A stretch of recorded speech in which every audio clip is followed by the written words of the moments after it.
مساء الخير، الأخبار. هنتفرج على شقة جميلة أوي، 135 متر صافي، 3 غرف نوم و2 حمام في عمارات الضباط في مدينة 6 أكتوبر العجمي، الكيلو 21.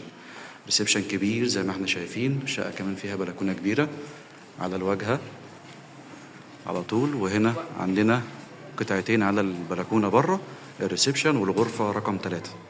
الشقة مجددة بالكامل، كاملة الأوراق القانونية، فيها عداد كهرباء. العمارة فيها أسانسير أوتس ألماني. باب الشقة من بره متجلد بالخشب. ده كده عداد الكهرباء، وده كده تجليد الخشب. وهنا باب الأسانسير. هنا كده ممر توزيع في غرف النوم وفي الحمامات والمطبخ.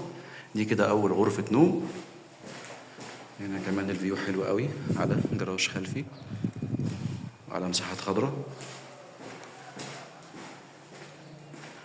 دي كده غرفة النوم رقم 2، ليها شباكين. في شباك هنا برضو على نفس الفيو على المساحات الخضراء وعلى جراج خلفي. المربع اللي احنا فيه ده مربع عمارات الضباط، فيه 57 عمارة بالظبط. ده كده الحمام الأول، حمام الضيوف، وهنا مكان المطبخ.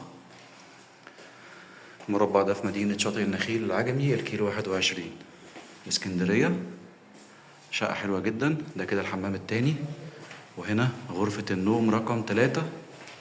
نطلع منها من الباب التاني على البلكونة. هنا العمارات كلها نفس التصميم، كاملة الأوراق القانونية، مسجلة في الجمعية، بالتقسيط على سنة. ندفع نص مقدم وبنستلم فورا، والنص الباقي على 4 دفعات كل 3 شهور.